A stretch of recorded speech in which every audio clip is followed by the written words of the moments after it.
Voy a pedir a los demás que hagamos una oración para que la palabra que Dios ha puesto en mi corazón hoy compartir con todos ustedes sea de bendición, y tanto los niños que están en sus clases como nosotros que estamos aquí y los que están al otro lado sean bendecidos y ministrados con esta palabra que vamos a compartir en el día de hoy. Oramos al Señor. Señor, te damos muchísimas gracias por este culto que estamos celebrando en tu nombre, sabiendo que tú estás con nosotros aquí en medio, Señor. Gracias por tu fidelidad, gracias porque sentimos tu presencia, tu paz, tu calma. Y queremos pedirte ahora humildemente, Señor, que nos ayudes a exponer tu palabra y que sea de bendición para todos y cada uno de nosotros, Dios mío. Te damos muchas gracias porque siempre tu palabra nos habla, nos instruye, nos anima, nos fortalece, y queremos pedirte que una vez más sea así, Señor. Ponemos este tiempo en tus manos, en el nombre de tu amado Hijo Jesús. Amén y amén. Gloria al Señor. Yo quiero llevarles, en primer lugar, aunque vamos a leer otros textos a lo largo del mensaje, primeramente vamos a ir a la carta de Santiago. Está casi al final del Nuevo Testamento. Es una carta muy bonita, donde él habla muy claramente todos y cada uno de los temas que él trata. Es muy directo, muy fácil de entender. Esto no significa de que no sea profundo en su mensaje, pero utiliza un lenguaje tan fácil de entender que cuando uno lee la carta de Santiago uno disfruta muchísimo, porque uno entiende lo que lee. Cuando uno lee la palabra y la entiende, uno disfruta y goza muchísimo, ¿verdad? Él habla de muchos temas a lo largo de esta carta. Y parece ser que con los ricos estaba un poco picado, ¿eh? A los ricos les habla muy fuerte, porque era una época en la que las clases sociales estaban muy bien diferenciadas, y los ricos en aquella época pues afligían a los pobres, e incluso algunos convertidos con mucha capacidad económica iban a las iglesias y pretendían que fueran tratados de una forma diferente, ¿no? En un trato preferencial, y eso ni al Señor le agrada, y a Santiago pues lógicamente tampoco, ¿no? Y él habla mucho acerca de someterse a Dios, de buscar la sabiduría que viene de lo alto, porque también habla de una sabiduría terrenal, animal y diabólica, pero habla de la sabiduría que viene de lo alto, la sabiduría que viene de Dios. Que dicho sea de paso, él dice que si algún hermano en algún momento de su vida necesita sabiduría, porque no sabe qué hacer, pues que la pida el Señor. Pero cuando pida, que pida con fe, no dudando. Y el Señor dice que le dará la sabiduría necesaria para tomar la decisión o para hacer lo que le corresponda hacer. Habla acerca de la lengua, habla acerca de la importancia de las obras. Toca muchos temas, y en cierto sentido alguien ha dicho, o algunos comentaristas han dicho, que tiene un estilo parecido a los proverbios del Antiguo Testamento, porque salta de un versículo a otro tocando un tema, tocando otro tema, y a veces parece como que pierde el hilo, pero luego lo retoma. Es una carta muy interesante, es una carta muy bonita. Hay varias personas en el Nuevo Testamento que tienen el nombre de Jacobo o Santiago. El Señor Jesucristo tenía un hermano que se llamaba Santiago. Estaban Santiago los hijos de Zebedeo, estaban Santiago los hijos de Alfeo. Hay varias personas que reciben este nombre. Y en el capítulo 4, él toca un tema que a mí particularmente me ha llamado muchísimo la atención. Y ahora les voy a decir por qué, cuando terminemos de leer la porción. En el capítulo 4 de Santiago, desde el versículo 13 en adelante: vamos ahora, los que decís, hoy y mañana iremos a tal ciudad, y estaremos allá un año, y traficaremos, y ganaremos. Cuando no sabéis lo que será mañana, porque ¿qué es vuestra vida? Ciertamente es neblina que se aparece por un poco de tiempo y luego se desvanece. En lugar de lo cual deberíais decir, si el Señor quiere, viviremos y haremos esto o aquello. Pero ahora os jactáis en vuestras soberbias. Toda jactancia semejante es mala. Si algo creo que todos hemos aprendido en este último año es que eso de hacer planes a largo plazo como que ya no va. Ya todo es a corto plazo. Hemos visto que el mundo cambia de un día para otro con una rapidez tremenda. Hemos visto cómo la economía, las familias, las naciones, todo cambia con una rapidez tan brutal que eso, ya digo, de hacer planes a largo plazo, pues como que ya no va con nosotros. En aquellos tiempos de la Biblia en los que se escribió esta carta, el Imperio Romano no paraba de conquistar nuevas tierras. Y cuando conquistaba nuevos territorios, Roma tenía la costumbre de levantar nuevas ciudades y de invitar a la gente alrededor o de otras naciones a que fueran a vivir a esas ciudades. Y muchos judíos iban, porque el Señor les dio a ellos la capacidad de hacer negocios y de ganar dinero. Y muchos judíos iban a esas ciudades recién inauguradas para empezar una vida nueva. Y hacían planes, sobre todo con el objetivo, con la intención de ganar dinero, de hacerse ricos rápidamente, porque montarían el primer negocio de lo que fuera y lógicamente la gente tendría que recurrir a él para comprar lo que fuera. Y Santiago, observando la costumbre que había en aquella época de buscar nuevos territorios, nuevos lugares para empezar una vida nueva y ganar dinero rápidamente, fácilmente, dirige estas palabras específicamente a ese tipo de personas. Esas personas que hacían planes sin consultar con Dios. Esas personas que hacían planes a largo plazo y no metían a Dios en sus planes, sino que tenían como una especie de agenda, pero Dios no aparecía por ninguna parte. Y hay una clarísima advertencia para nosotros los creyentes hoy en día acerca de no hacer planes a largo plazo, porque es perder el tiempo y sobre todo cuando no consultamos con Dios podemos correr graves peligros. ¿Qué es la vida? Es el título del mensaje de hoy. Santiago dice que la vida es como una neblina que aparece por un poco de tiempo y cuando te das cuenta se ha desvanecido y se ha ido para siempre. La semana pasada fui a un tanatorio a darle la despedida a un hermano mucho más joven que yo, que tuvimos la oportunidad de conocerlo con 14 años y llevarlo a los pies de Cristo, y por un tumor que tenía en su cabeza, pues ya en este momento no está entre nosotros, sino que está en la presencia del Señor. Y algunos de ustedes lo conocieron, porque durante algún tiempo fue el batería de esta congregación, de esta iglesia, nuestro hermano Santi, que partía a la presencia del Señor la semana pasada. Y uno dice, Señor, una persona joven, una persona tan noble, ya no está entre nosotros, ¿verdad?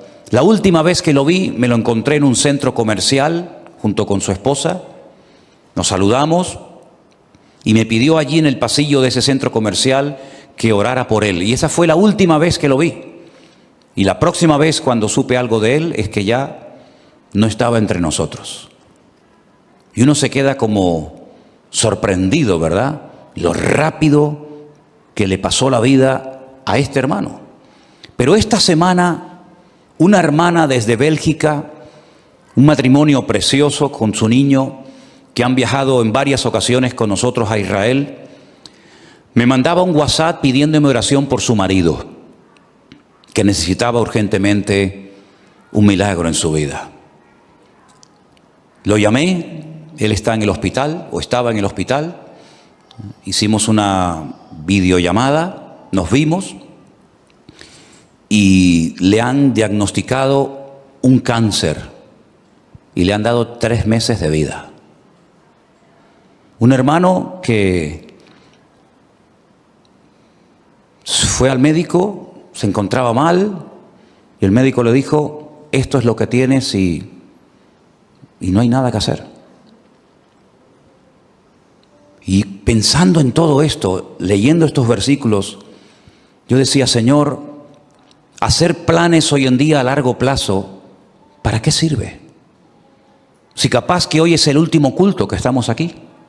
¿Quién sabe lo que nos depara la vida? ¿Quién sabe cuánto tiempo nos queda? ¿Quién sabe si algunos de los que están aquí tal vez no llegaremos a fin de año?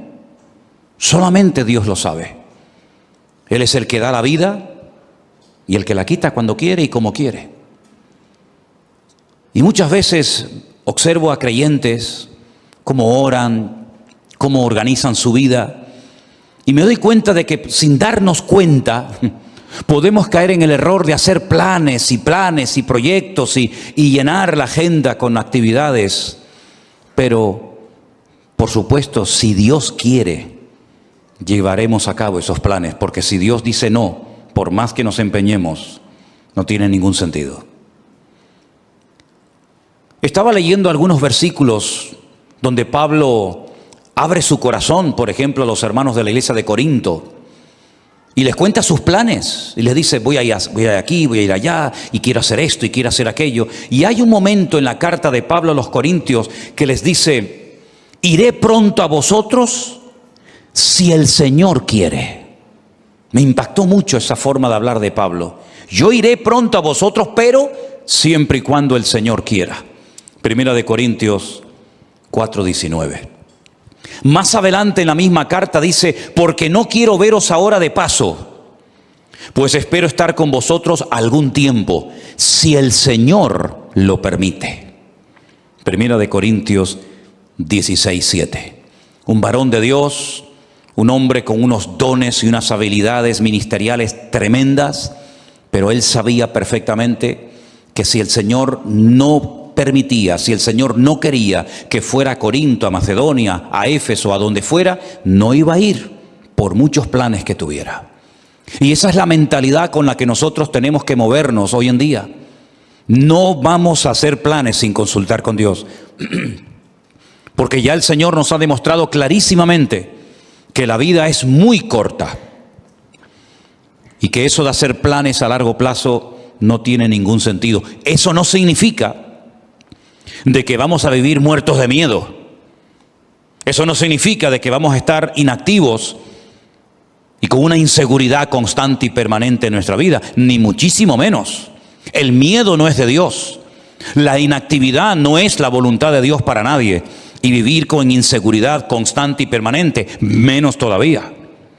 Una cosa es que sepamos que el tiempo está en las manos del Señor, y otra cosa es que vivamos con miedo, inseguros, de brazos cruzados. Nada que ver en absoluto. El futuro no está en nuestras manos. No controlamos el factor tiempo. ¿Saben ustedes, hermanos, que hay 533 versículos en la Biblia que hablan acerca de la importancia del tiempo? 533 versículos. Y hay un capítulo casi entero, que es el famoso capítulo 3 del libro de Eclesiastés, donde en 29 ocasiones diferentes Salomón utiliza la palabra et, que es la palabra tiempo. Y él dice que en la vida tenemos que mentalizarnos, estar preparados y reconocer que en la vida hay tiempo prácticamente para todo. Tiempo para morir, tiempo para vivir, para morir, tiempo para sembrar, tiempo para cosechar, tiempo para reír y pasarlo bien, y tiempo también para llorar. Y él habla en 29 ocasiones de distintas circunstancias o situaciones en la vida en las que nos vamos a encontrar, porque prácticamente tendremos tiempo para todo. Me llama mucho la atención que Pablo le da mucha importancia al factor del tiempo y llega a decir, aprovechar bien el tiempo, porque los días son malos. También Salomón, en esos proverbios tantos que escribió, hay uno que aprendí hace muchos años, que es el 27:1, que dice, no os jactéis del día de mañana, porque no sabes qué traerá de sí el día. No te jactes, como diciendo, bueno, yo controlo el presente, el mañana y el pasado mañana. No te jactes, no hables así, porque tú no sabes lo que va a traer el mañana. El mismo Señor Jesucristo nos enseñó en el Sermón del Monte que no tenemos que estar afanados ni preocupados por el día de mañana, sino que basta a cada día su propio afán. ¿Cuántos dicen amén? Estamos viviendo estos días con mucha expectativa y y viendo a ver qué es lo que termina de suceder en este país de Kabul, de Afganistán, cuya capital es Kabul, ¿verdad? Donde hay una especie de calma tensa. Cualquier cosa puede ocurrir en cualquier momento. Fíjense la cantidad de miles y de miles de personas que están desesperadas, tratando de salir como sea de ese infierno. Y creo que fue ayer o antes de ayer, un terrorista suicida se metió en medio de esa multitud y se explotó y murieron 170 personas. Personas que jamás en la vida se les hubiera ocurrido que estando en aquel lugar esperando un avión, una salida, ese iba a ser el último día de su vida. Incluso algunos soldados que estaban ya a punto de salir para su país también perdieron la vida. No somos dueños de la vida, no somos dueños del mañana. Y por eso cada uno de nosotros tenemos que partir de la base de que lo que tengamos que hacer, hágalo pronto, antes de que sea demasiado tarde.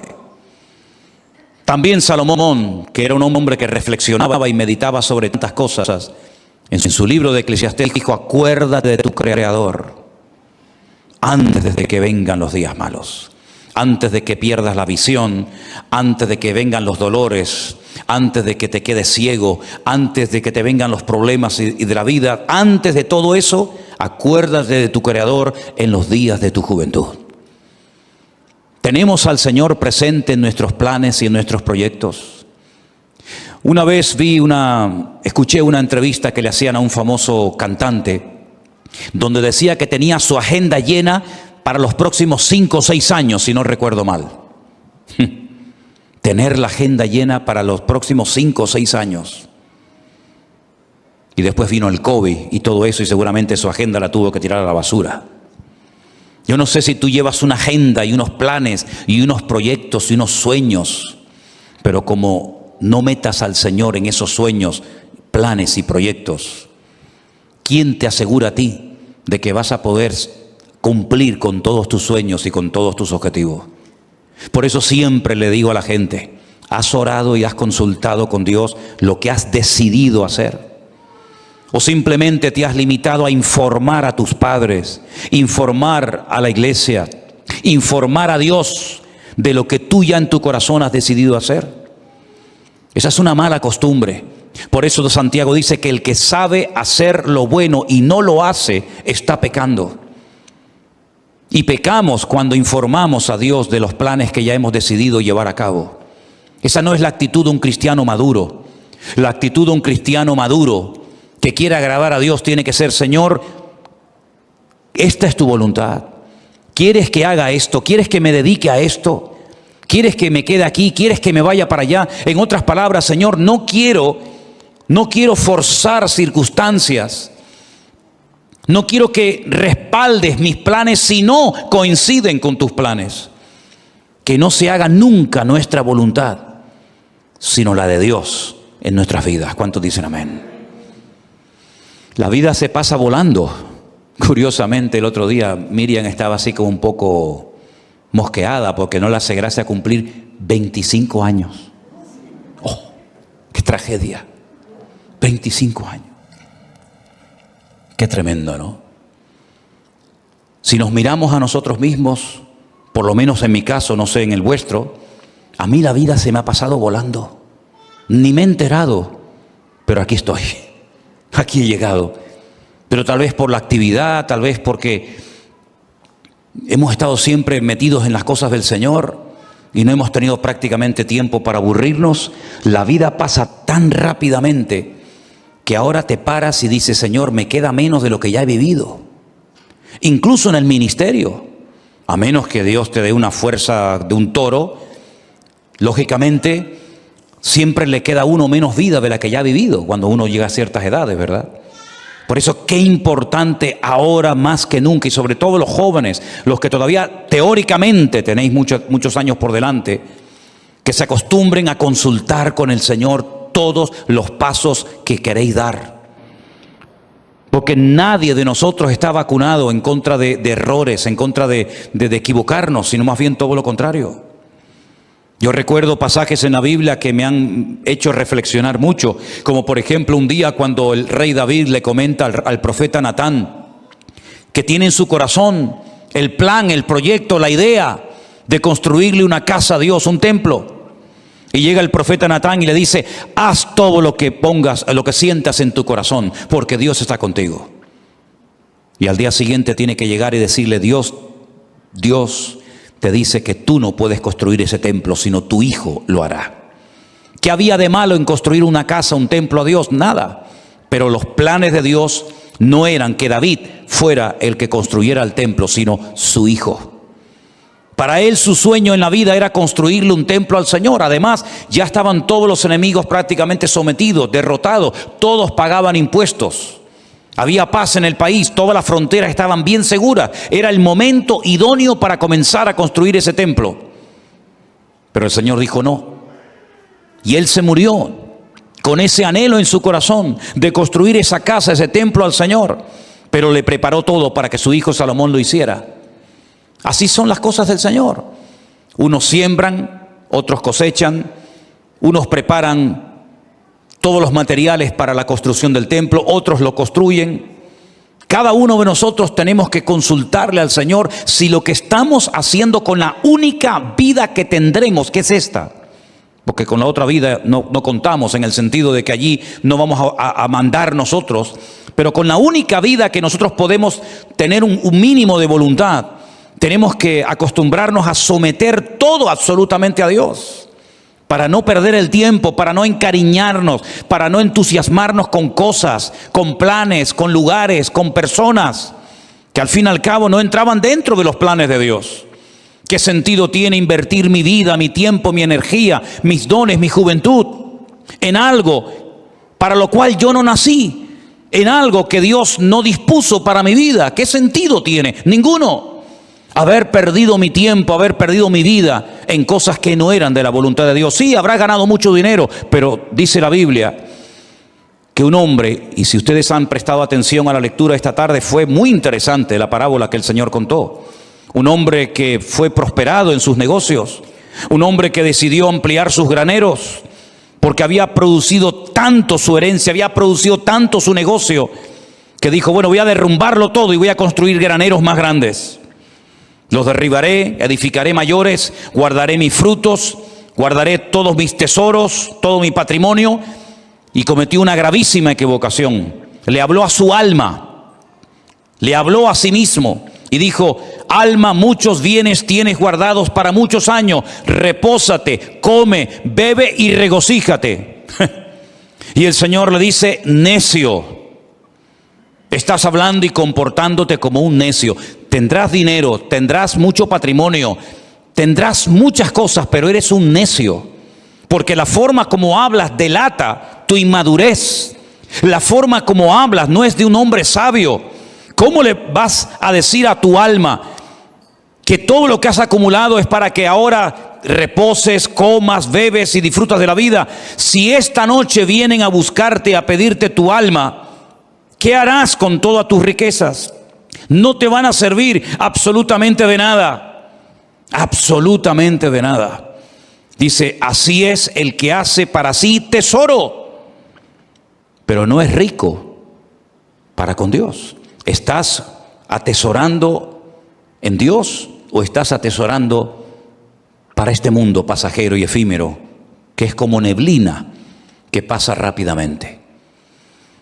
Cuando uno observa a las personas del Antiguo Testamento, sobre todo al principio en el libro del Génesis, la cantidad de años que vivían, llegando a edades tremendas, como por ejemplo la del famoso Matusalén, que parece que no se moría nunca, ¿verdad? 100, 200, 300, 400, una barbaridad de años. Pero al final, por muchos años que vivieron, todos y cada uno de ellos murieron y partieron a la presencia de Dios. Y por muchos años que podamos vivir en este mundo, tarde o temprano tendremos que reconocer que en este mundo estábamos de paso. Tuvimos el privilegio de haber conocido a Cristo y de haber aceptado a Cristo como nuestro Señor y Salvador personal, de haber entendido el Evangelio. Pero no solamente eso es importante, sino una vez que yo me he convertido, lo cual no es fruto de la casualidad, sino del plan de Dios para mi vida, como aquel sabio hombre, tenemos que decirle al Señor: y ahora que soy salvo, ahora que he entendido el Evangelio, cuando hay millones y millones de personas en el mundo que no saben ni quién eres, jamás en la vida han tenido una Biblia en la mano, y yo, dentro de toda esa multitud enorme de personas, te he conocido, he entendido la palabra, tengo la Biblia conmigo cada día. Ahora, ¿qué quieres que yo haga? Porque sería absurdo y necio por nuestra parte pensar que me he convertido para nada, simplemente para no irme al infierno, simplemente para ir a la presencia del Señor. Y el tiempo desde que me convertí hasta que vaya a la presencia del Señor, ¿qué hago? Puede ser que en algunos casos algunos tienen que seguir haciendo y dedicándose a lo que hicieron antes de convertirse, no digo que no. Pero por ejemplo, el apóstol Pablo o Saulo de Tarso, recién convertido, tuvo el valor de preguntarle al Señor: ¿qué quieres que haga? Porque teóricamente, lo humanamente, lo lógico hubiera sido volver a Jerusalén, contarle a los que te enviaron que tuviste una experiencia que te cambió la vida, y seguir con tu tradición, con tu ley, con tu mundo de rabino, etcétera, etcétera. Pero fue valiente y se atrevió a decirle a Dios: ¿y ahora qué quieres que haga? Y el Señor le dijo: entra en la ciudad y se te dirá lo que debes de hacer. No le habló un ángel, no le habló Dios con una voz audible revelándole el plan para su vida, pero Dios utilizó a un hombre fiel que estaba viviendo en aquella ciudad, que se llamaba Ananías. Y Ananías fue, oró por él y le dijo: hermano Saulo, esto y esto es lo que Dios quiere que hagas con tu vida. ¿Tú has tenido esa segunda experiencia? ¿O has tenido solamente la experiencia de haber nacido de nuevo? Gloria a Dios por ella. ¿O has tenido la segunda experiencia de decir: no solamente me convertí, sino que además esperé en el Señor y el Señor me reveló cuál era su voluntad para mi vida? Yo sí la tuve, tanto la primera como la segunda.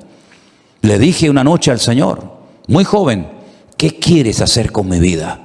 Y Él puso en mi corazón, y las puertas se me abrieron y las circunstancias se dieron para que yo me preparara. Y en los últimos 40 años de mi vida he estado sirviendo a Cristo, lo cual ha sido la mejor decisión que he tomado en toda mi vida. Y lo que lamento es que no podré tener tal vez otros 40, 50 o 60 años sirviendo al Señor, porque hay tanto por hacer. Hay tantas vidas que aún no han conocido a Cristo. Hay tanta palabra que aún queda por enseñar. Pero gloria al Señor que en la Biblia vemos que uno moría y Dios automáticamente levantaba a otro. Me imagino que para el pueblo de Israel habrá sido una tragedia, una pérdida tremenda el haber perdido a Moisés, porque además ni pudieron enterrarlo, porque se fue una mañana a orar al monte y nunca más volvió, porque dice que Dios lo enterró y nadie sabe dónde Dios lo metió. Y me imagino que algunos habrán dicho: ¿y ahora qué hacemos? El Señor levantó a otro hombre llamado Josué. Amén, hermanos. Y Josué terminó la tarea que Moisés no pudo acabar, que era la de introducir al pueblo de Israel en la tierra prometida y después distribuir la tierra proporcionalmente a todas y a cada una de las tribus de las familias. Y cuando muere Elías, aquel hombre valiente, aquel hombre que Dios usó tanto, alguien habrá dicho: bueno, ¿y ahora cómo Dios nos va a hablar si no hay nadie? Claro que había alguien. Dios levantó a un Eliseo. La tragedia fue que cuando murió Eliseo no hubo otro que se levantara como él. Y hoy en día tenemos que partir de la base de que nos complementamos los unos a los otros. Y uno llega hasta un punto y el otro sigue de ese punto al siguiente, y así sucesivamente. Y tenemos que pedirle al Señor: Señor, ¿para qué me has traído a este país? ¿Para qué me has traído a esta iglesia? ¿Por qué he conocido este ministerio? ¿Por qué te he conocido a ti? El otro día, paseando por la calle, oía a algunas personas hablar y conversaciones, y yo decía: Señor, no sé cómo hoy en día hay gente que es capaz de vivir sin Dios. Vidas huecas, vidas vacías, no tienen tema de conversación, siempre hablan de lo mismo. Pones la televisión y llega un momento que dices: Dios mío, me siento como un bicho raro. Todo lo que oigo es como en otra frecuencia completamente diferente a la que nos tenemos que mover los creyentes. Vemos una necesidad tremenda En Afganistán, wow, yo no hablo el idioma de ellos ni mucho menos, pero hasta te entran las ganas de decir, Dios mío, me gustaría ir para allá para poder evangelizarles y poder hablarles de Cristo, ¿no? Y como Afganistán hay 20.000 lugares en el mundo donde hay tanta necesidad y tanta gente que no conoce al Señor.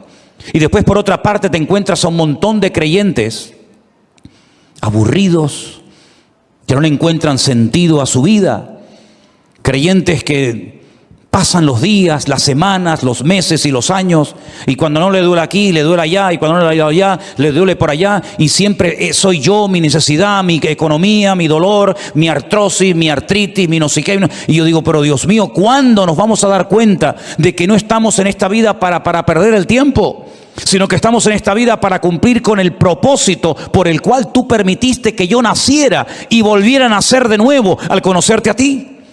¿Qué es la vida? Neblina, lo dice bien claramente la palabra de Dios. Es una neblina. Cuando te das cuenta, llegas a los 25, a los 30, a los 40, a los 50, a los 60, a los 70, a los 80, y vamos a parar ahí.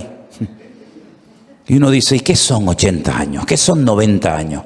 Me acuerdo un día fui a ver a mi abuelo en los últimos días ya de vida que le quedaban.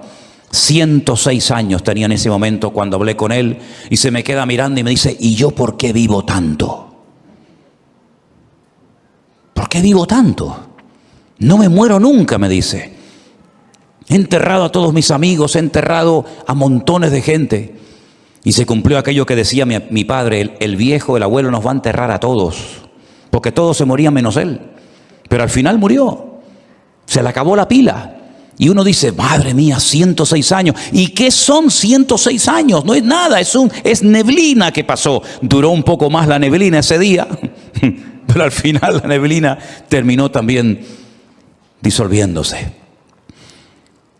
Hay un versículo en la Biblia, en el libro de Eclesiastés, vengan conmigo por favor al capítulo 3, muy interesante, donde Salomón, reflexionando acerca de lo que es la vida, las distintas circunstancias, momentos y experiencias que vamos a tener, él dice lo siguiente: ¿qué provecho tiene el que trabaja de aquello en que se afana? Eclesiastés 3:9. ¿Qué provecho tiene? ¿Cuál es el objetivo? ¿Cuál es la finalidad de aquello en lo que me afano? Dice Salomón, yo he visto el trabajo que Dios ha dado a los hijos de los hombres para que se ocupen de él. Todo lo hizo hermoso en su tiempo y ha puesto eternidad en el corazón de ellos, sin que alcance el hombre a entender la obra que ha hecho Dios desde el principio hasta el fin. Yo he conocido que no hay para ellos cosa mejor que alegrarse y hacer bien en su vida. Y también que es don de Dios que todo hombre coma y bebe y goce el bien de toda su labor. He entendido que todo lo que Dios hace será perpetuo. Sobre aquello no se añadirá, ni de ello se disminuirá, y lo hace Dios para que delante de Él teman los hombres. Aquello que fue, ya es, y lo que ha de ser, fue ya, y Dios restaura lo que pasó. Es como un círculo, ¿verdad?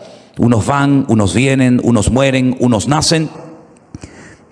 Pero las lecciones que el Señor ha grabado a fuego en nuestros corazones en este último año, creo que no tenemos que olvidarlas nunca en la vida.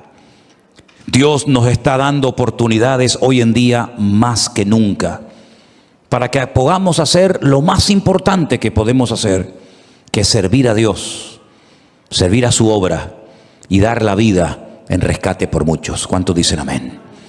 Nadie de los que están aquí en esta tarde que ha conocido el Evangelio tiene por qué sentirse inútil, que no sirve para nada, que no está capacitado, que no sabe. Déjense de excusas, hermanos.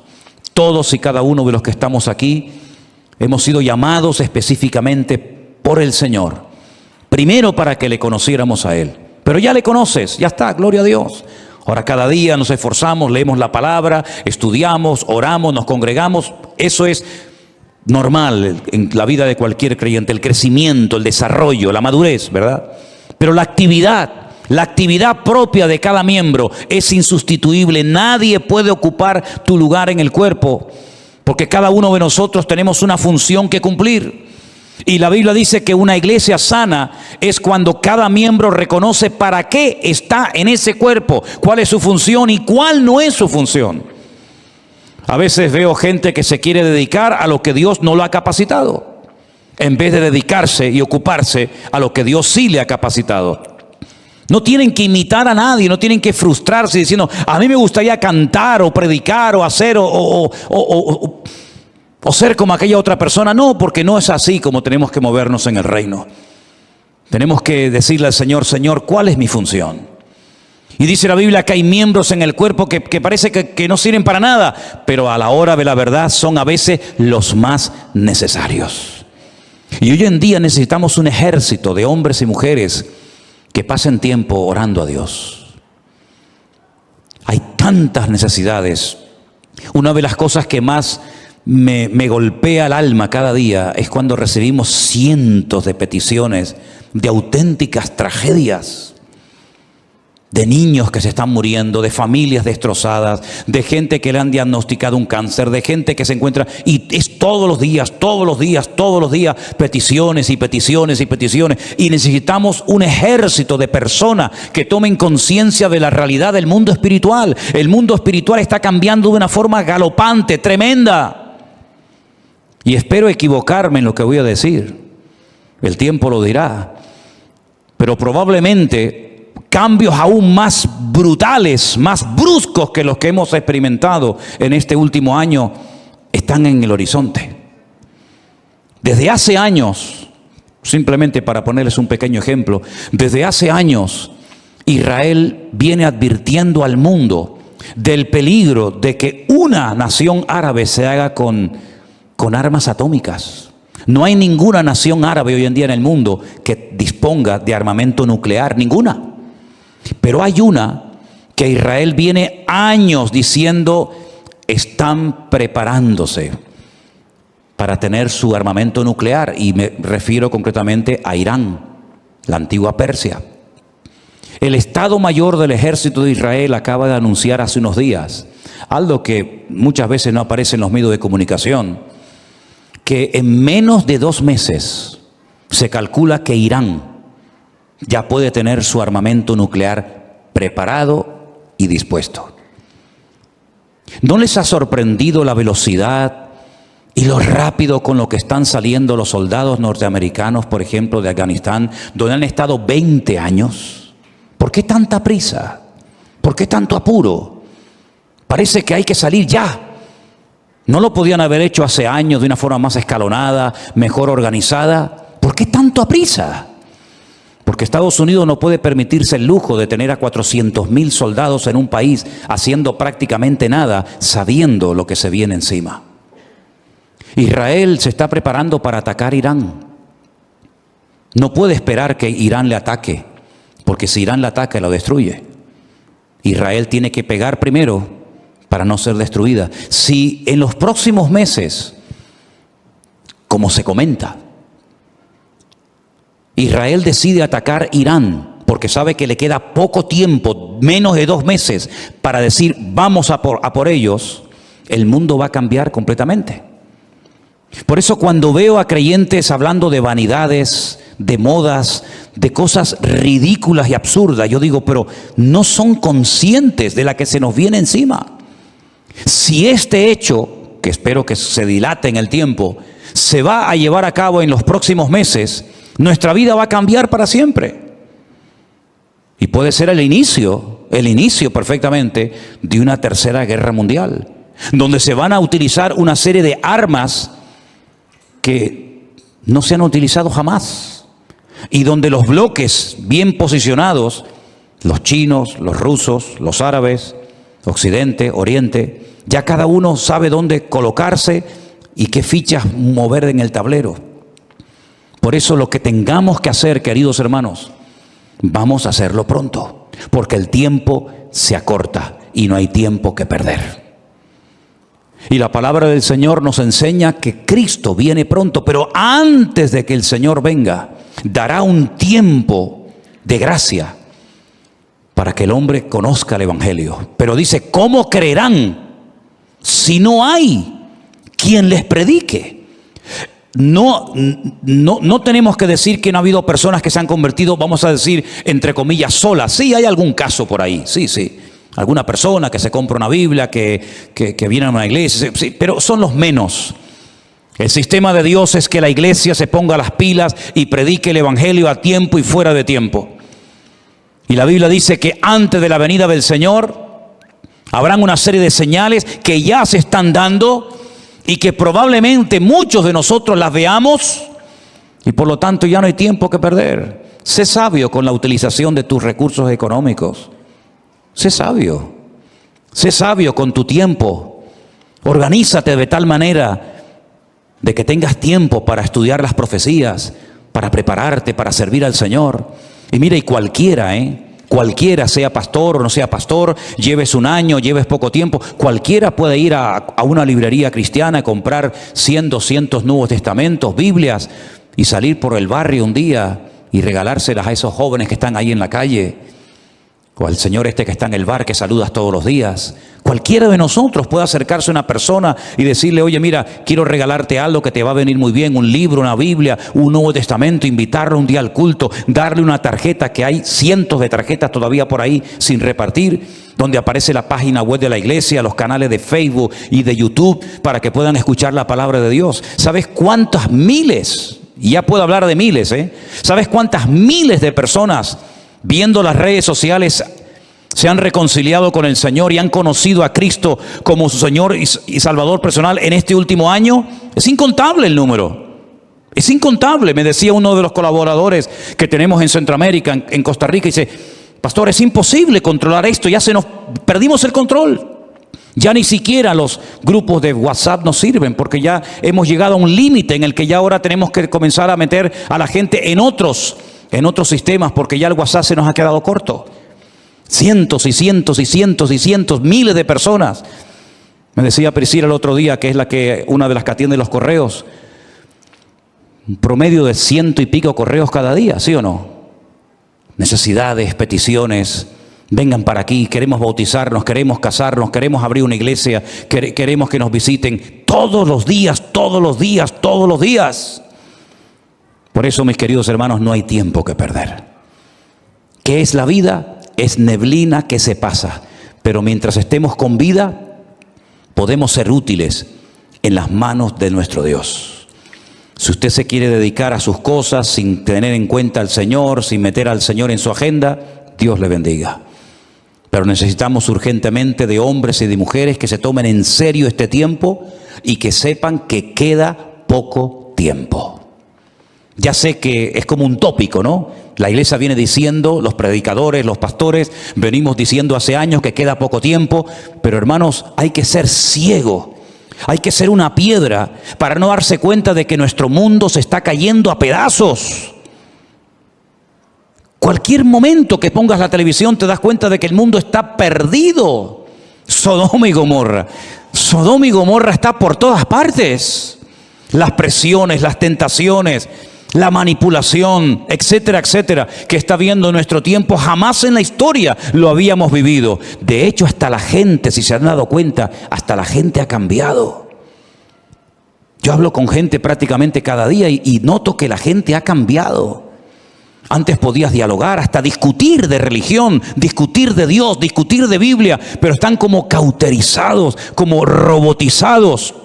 Ni sienten ni padecen. Antes discutías que si los católicos, que si los evangélicos, que si la Virgen, que si los santos.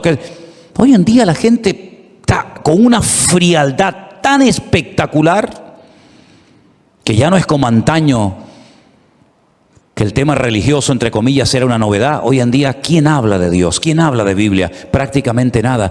Es una de las señales de los últimos tiempos, la frialdad del mundo hacia Dios. Pero que no sea la característica de la iglesia hoy en día para nosotros, porque la Biblia dice que el amor de muchos también en los últimos tiempos se enfriaría, mas el que persevere hasta el fin, ese será salvo.